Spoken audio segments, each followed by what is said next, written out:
So here's the new project window. And I recommend that you just name it, the name of your film. This will be your edit project. And I always like to include the date. Helps to stay organized as well as to keep things clear. So make sure you're saving it in your project folder. So after you click create new project, right here is your empty setup. So here's our project window. Our timeline will appear here. The source window and the effects, where we control the effects, are on this side. And then the program window, which means whatever we put together in the timeline will show up here. So generally, you import assets into this window.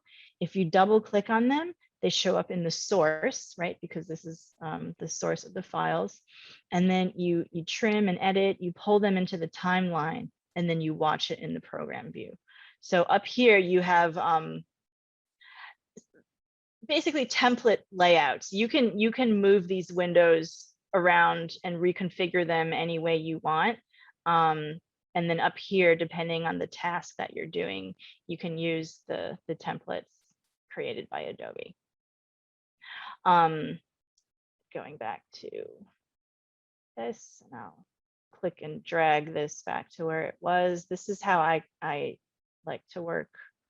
And then you can save these layouts to your own individual customized layout. If you go up to the window menu, go to workspaces, and then you can save as a new workspace or however you want. So if you work on a laptop where it's a smaller screen, you might want a certain layout for that. And then if you also work on another computer, a desktop monitor, maybe you have dual monitors, you can save specific layouts for that. Okay, the first thing to make sure you know how to do is to set up a sequence. So you can come down to this icon here. We can start with one of these presets, but we're going to have to customize it. So we can start with AVC HD, which is typical for Premiere, and then come down to 1080p, which means it's a progressive frame, compared to 1080i, which means interlaced. So interlaced means that it only renders half the frame at a time. And so if you remember in old televisions, before everything was like LCD, there were like lines across your television. And so interlace will render a single frame twice. It'll render the odd number lines, and then it will render the even number lines to create a single image. That's interlacing. Nowadays, most TVs support progressive frames, meaning it's what you would think of as a digital image. The full image is present in one frame. So make sure you're doing 1080p. P stands for progressive. And then we want to start with 24 frames per second because we're working in animation. So click this preset, and then we're going to go to settings, and then we're going to just further customize it. So in editing mode, you can go to scroll up, just click custom. That'll allow you to change things. And then for time base, just for simplicity's sake for animation, we're going to change it from 23.976 to 24 frames per second. And then we'll make sure the frame size is 1920 by 1080. And then down here, our preview, we can keep that the same, 1920 by 1080. So hit OK. And then now you have a sequence, and we have something in the timeline. I'm just going to change this view. Note here in the project panel, you have a couple of icons that'll affect the way you can see the assets in your project. So I like working mostly in this list view just because I can see everything listed down. And you'll see that this sequence, whenever you create a sequence in Premiere Pro, it's indicated by this little icon. So this shows like a bunch of tracks stacked on top of each other. So here's the basics of setting up your project. I'm going to close this and open the one that I had already set up to demonstrate some of the editing techniques. So I will close project. I'm not going to save this. And then actually I will share my Finder window just so I can explain how I'm organizing everything for my film behind the scenes. And of course, the more organized you are, the faster you can work because you're not worried about where stuff is and where to find it because you know exactly where it is. Here's my Finder window. Here's my drive that I'm working on. Here's all the way I'm organizing my drive. And so here is my film. My film, it's called Animatic Sample, clearly not the real title, but inside is how I recommend organizing it. And this is based on many productions I've worked on and created of my own. You generally want root level folders for each type of asset. So audio, all my different kinds of audio tracks are further subdivided inside this audio folder. For my boards, my storyboards, you know, all of them will be exported into this folder. You can see I have version 1 of my storyboards, but say after, you know, my pitch today, I got some great feedback and I needed to create more panels. Then when I export it again, I'm going to dump it into this same folder, but I'm just going to call it boards version 2.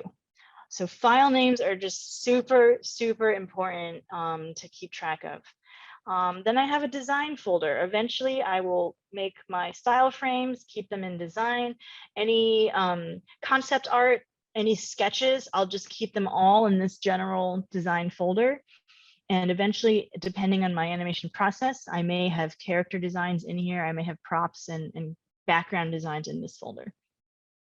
Animation folder, we will get there next week, but you'll see that I have a separate folder for each shot in my film. And so this is why scene numbers are important in the animatic phase, because this will help us correspond to the scenes. And so our assignments this semester, everything was animated in the same animation project file, whether it was a Harmony project or an After Effects project, right? But when you're working on a film, you want each scene to be its own project file. And we keep that organized with these specific scene folders. You don't want to animate a 2-minute film in a single Harmony timeline. Imagine how many frames that is. That's just like too much to manage. So we're going to break the film up into individual scenes, animate the individual scenes in their individual project files. When we export the shots from our animation software, they're going to land in a folder called renders. And I currently have inside, I have these folders organized by the date that I rendered them on. And again, anything chronological is just easier to organize. This is also taken from working on a production with different teams of artists. So if you're an editor on a production, you want to know what is the most recent version of the shot, you know? And so animators are trained to label their renders very clearly with who animated it, with their initials, you know, what scene number it is, and the date, because the editor is only concerned with the most recent version. And so I recommend that you can organize your exports by date as well. So in here is my scene 2 rough. I don't know if you can see this pop up, but this is scene 2 rough animation. And then at a later date, here is my final animation of scene 2 with a bunch of black in front of it. But there we go, right? So again, using dates to organize things chronologically is just a very easy way to do it. Finally, edit folder. This is where I'm going to keep all of my Premiere project and versions. So again, I like to be safe. I like to save I like to duplicate the project and then rename it after the date each time I come back to it. It's just a safety measure. If you have autosave turned on, you don't need to worry too much about it, but it's not a very, I mean, it's redundant. And when you're working with technology, you want to be redundant in case anything happens. Who knows? My drive could accidentally disconnect. Somehow my file could get corrupted. I can't open it. You know, like you just want to have redundancy. So every day I come back to work on this, I'll duplicate it. I just right click on that file, I hit duplicate, and then I immediately change the date. You know, if this was in 2 days, then I would change the date. So these are practices that you just need to do until they become second nature. And I promise you, when you start looking for internships and they sit you down for a test and see if you can drive the software, if they see you being organized, they will be impressed. Finally, exports. This is whatever I render my Premiere Pro timeline will land in this export folder. So your work in progress export, your animatic export, anything you export from Premiere Pro timeline will end up in this folder. So you can see I have everything just neatly tucked away into just a few main folders in my project window. Again, organization, cleanliness, decluttering, all of those are very important values in real life and especially in your digital life. You can see my sequences. I have even several versions of the animatic tucked away in my sequences folder. And then in my media folder, that's just a dump for all of the different folders from my project that I showed you in the Finder window. So it's mimicking the same structure. I have the audio folder. I'm importing all my audio tracks, sound effects, voiceover. VO stands for voiceover. All the different versions of my boards. You can see all of my board panels are here, so on and so forth. The renders, when I begin animating and exporting different versions, different passes of my animation, that'll be kept here. And then even art like style frame, concept art, if you need to incorporate that into your animatic, that will also live here.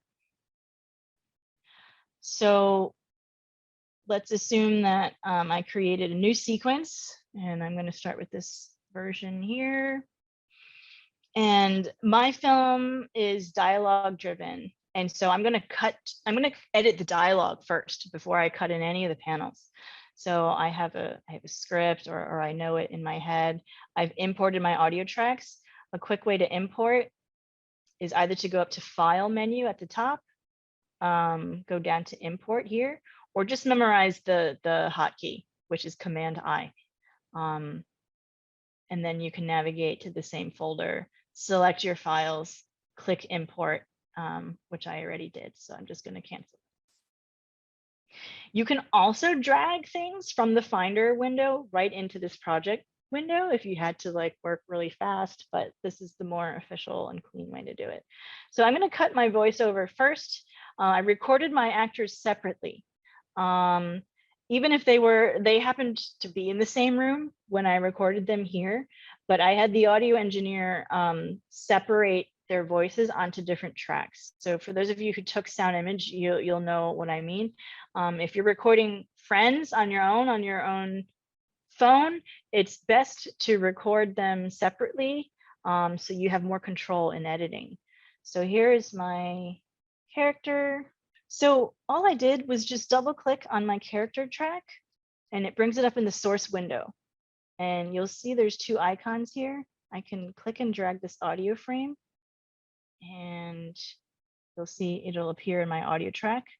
But this involves zero editing at all. So I'm just going to come in here, scrub through it and take the lines that I need and cut them in to my sequence. So let me just play back. I'm going to hit I on the keyboard and you'll see that creates a marker here. I stands for in and then O stands for out. So we're this guy is the worst. I grew up with him. Okay. Ugh, this guy is the worst. I grew up with him. Trust me, he's the worst.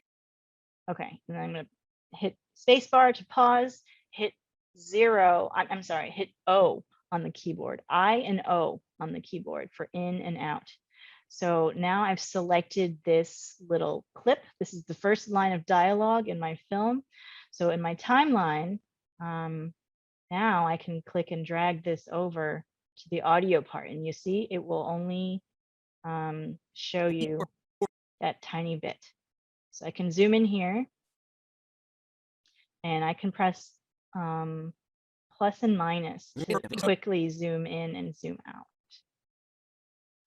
Ugh, this guy is the worst. I grew up with him. Trust me, he's the worst. Ugh. So I'm just going to build the dialogue. So I know that cactus responds. So I double clicked on the cactus track. It shows me the waveforms, which is a good visual indicator. And then I'm going to hit I and O again to mark the in and out points of the clip that I want and bring that into my timeline. So let me listen to this. Okay, Looks all right to me. You're really jealous. okay, just this part. Me? Looks all right to me. And then I'm going to hit zero. I'm going to hit O, the letter O for out point.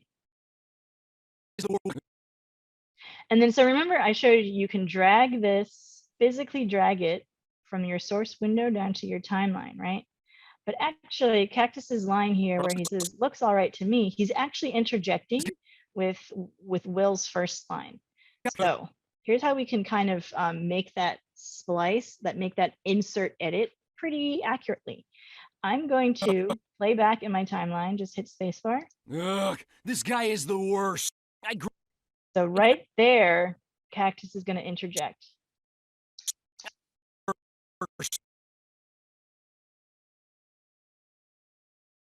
And I want to insert Cactus's line up here in my source monitor right into this exact timing in my timeline. So if you click and drag. If I click and drag to the program window, remember program window shows me what's playing in my timeline. So you get some like icon options. So I want to insert Cactus's clip right in the middle of Will's clip. So you'll see that I had to enable this track by selecting A1, audio 1. I had to select it and make it active before I could drag this and insert it before. Now you see what it's doing. I'm just inserting the same thing over and over and over again. You see how it's adding it before. That's actually not where I wanted it, right? I wanted it to interject right here. So let me undo all that. Yeah, here's the timing that I want. So let me try that again. Drag. And then let's do a straight up insert, not insert before, not insert after, but just insert. And then there we go. So now you see it dropped it right in the middle of Will's line. Ugh, this guy is the worst. Looks all right to me. I grew up with him. Trust me, he's the worst. Okay, so that's how you can make an insert edit versus what's called an overwrite edit. I'll just quickly demonstrate. An overwrite edit does what it sounds like it'll do. If I drag over here, you'll see if I overwrite it, it's just going to completely drop it on top instead, and it's just going to completely cut off Will without his voice finishing the line. Looks is the worst. Looks all right to me. Trust me, he's the worst. Ugh, this guy is the worst. Looks all right to me. Trust me, he's the worst. So it's overlapping, it's cutting off dialogue. So I don't want to make an overwrite edit at that moment. But just so you know, there's different kinds of edit, different kinds of slices. You can insert something, or you can completely overwrite it. I like to use, of course, the hotkeys. So the hotkeys for insert is the comma button on your keyboard. And so I don't really like clicking and dragging, too much like mouse motion and wrist motion. Like I just like using the keyboard shortcuts. They're quicker. So commas, if you are selected in this source window, hit comma with your in and out points already placed. I'm just hitting comma and I can insert as many times as I want. Let me undo that, which is Command Z. Under the same principle, the period button is the shortcut for overwrite edit. So look what happens when I just keep overwriting this same clip over. It's just pasting on top, literally on top of the other thing I had. So now it's looks all right to me. Looks all right to me. Looks all right to right. So I just repeatedly overwrote that line on top of Will's line. So comma and period are the shortcuts for quickly doing an insert edit or an overwrite edit. I'm going to do a comma right now. And then actually, I want to visually separate between my characters. So I want one character visually, I want to see their voice dialogue track on one audio track. And then I'm going to separate the second character onto this bottom track. So you can also do that automatically, but you have to set it up. So let me undo that. And let's say I know I want to make an insert edit, but I want Cactus to be on track 2. So just make sure you move this little, think of this as like you're enabling that track. You're turning it on and off, and you're allowing it to receive, whether it's new clips, you're allowing it to receive whatever action you're doing. So I have this selected and I hit comma again. And now it made an insert edit, but it placed the clip exactly on the track that I wanted. So again, this is helpful for organization and just visualizing your sequence.